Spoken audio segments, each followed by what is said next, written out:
Assalamualaikum warahmatullahi wabarakatuh. Selamat datang Bapak Ibu guru hebat di Siniar Pendidikan Guru Penggerak. Pada kesempatan kali ini, saya Muhammad Teguh Hermawan dari SMP Pembaharu Muda, calon guru penggerak angkatan 8, akan berbagi simpulan mengenai pemikiran-pemikiran Ki Hajar Dewantara, serta akan merefleksikan dari pengetahuan dan pengalaman baru yang saya peroleh dari modul 1.1 pada LMS Guru Penggerak. Berikut ini sajian simpulan dari Ki Hajar Dewantara pada LMS di modul 1.1. Ki Hajar Dewantara memiliki 3 paradigma atau pilar pendidikan, yaitu kodrat keadaan atau kodrat alam dan kodrat zaman. Lalu ada asas trikon dan terakhir budi pekerti, di mana hal tersebut merupakan landasan dari pendidikan perubahan, di mana Ki Hajar Dewantara secara sadar memahami bahwa pendidikan dan kebudayaan merupakan produk yang tidak bisa dipisahkan. Kodrat alam dan kodrat zaman. Kodrat alam ialah sesuatu yang berkaitan dengan potensi atau bakat yang mereka miliki, ras dan atau suku tempat mereka berasal, hingga karakteristik lingkungan, budaya, dan daerah mereka. Sedangkan kodrat zaman ialah era yang sedang dijalani. Metafor dari kodrat alam dan kodrat zaman bisa tergambar dalam manusia sebagai sebatang pohon, di mana kodrat alam ialah akar dari pohon tersebut yang menopang serta memberikan nutrisi untuk pertumbuhannya. Sedangkan kodrat zaman adalah cabang dan daun-daun yang tumbuh dan berkembang menyesuaikan dengan kondisi lingkungan di sekitarnya. Meskipun cabang dan daun bisa berubah bentuk atau bahkan rontok, akar akan tetap menjadi fondasi yang kuat bagi kelangsungan hidup pohon tersebut. Yang artinya kodrat alam atau budaya adalah salah satu fondasi yang menguatkan atau mengokohkan suatu zaman. Budaya begitu penting dalam sebuah pendidikan. Pun Ki Hajar Dewantara dalam pemikirannya melalui kodrat zaman menunjukkan bahwa sudah seharusnya pendidikan tidak pernah bertolak belakang dengan kemajuan suatu zaman, di mana pendidikan harus mampu berperan aktif secara progresif dengan terus-menerus memperbaharui pemikiran tanpa meninggalkan budaya yang dianutnya. Asas trikon.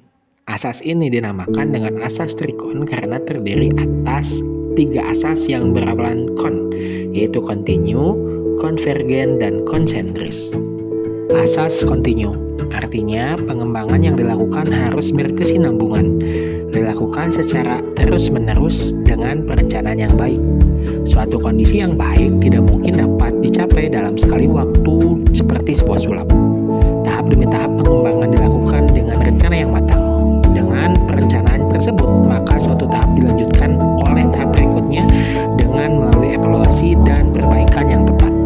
Pengembangan yang sifatnya tiba-tiba untuk kemudian hilang semangat di waktu-waktu setelahnya tidak akan menghasilkan perubahan berarti di jangka panjang.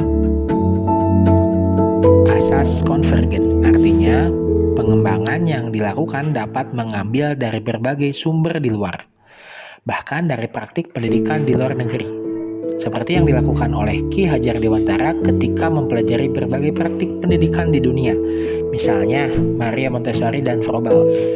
Praktik-praktik tersebut dapat kita pelajari untuk nantinya disesuaikan dengan kebutuhan yang kita miliki sendiri. Asas konsentris artinya pengembangan pendidikan yang dilakukan harus tetap berdasarkan kepribadian kita sendiri. Tujuan utama pendidikan adalah menuntun tumbuh kembang anak secara maksimal sesuai dengan karakter kebudayaannya sendiri. Oleh karena itu, meskipun Ki Hajar Dewantara menganjurkan kita untuk mempelajari kemajuan bangsa lain, namun tetap semua itu ditempatkan secara konsentris dengan karakter budaya kita sebagai pusatnya. Pendidikan yang menggunakan teori dan dasar kebudayaan bangsa lain walaupun bangsa yang maju secara langsung tanpa mengkaji ulang, menyesuaikan, dan mengevaluasinya tidak akan menghasilkan kemajuan. bulatnya jiwa manusia yang merupakan hasil dari bersatunya gerak pikiran, perasaan, dan kehendak atau kemauan sehingga menimbulkan suatu tenaga adalah sebuah budi pekerti. Ki Hajar Dewantara, budi pekerti atau watak atau karakter merupakan perpaduan antara gerak pikiran, perasaan, dan kehendak atau kemauan sehingga menimbulkan tenaga.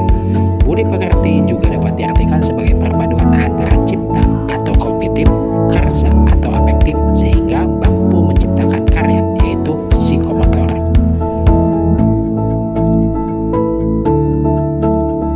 Refleksi diri. Setelah menuntaskan modul 1.1 pada LMS Guru Penggerak, banyak sekali hal yang kurang dalam kegiatan pembelajaran saya di kelas, terutama dalam pendayagunaan kodrat alam serta nilai asas trikon. Namun, hal yang dapat saya petik mengenai bagaimana sudut pandang Bapak Pendidikan Indonesia mengenai akar pendidikan Indonesia, yaitu bahwa aspek budaya adalah salah satu fondasi yang menguatkan atau mengokohkan suatu zaman. Budaya begitu penting dalam sebuah pendidikan sehingga melalui kodrat zaman juga menunjukkan bahwa sudah seharusnya pendidikan tidak pernah bertolak belakang dengan kemajuan suatu zaman, di mana pendidikan harus mampu berperan aktif secara progresif dengan terus-menerus memperbarui pemikiran tanpa meninggalkan budaya yang dianut. Hal ini menjadi sebuah pemantik bagi saya untuk terus belajar serta menjalankan salah satu pekerjaan paling mulia di dunia ini melalui 3 pilar pendidikan Ki Hajar Dewantara. Itulah simpulan dan hasil refleksi saya pada LMS modul 1.1 terkait dengan pemikiran-pemikiran Ki Hajar Dewantara. Semoga informasi ini bermanfaat dan dapat menjadi pemantik untuk menjadi lebih baik bagi kita semua. Sampai jumpa pada episode berikutnya. Salam Guru Penggerak, bergerak, bergerak, dan menggerakkan.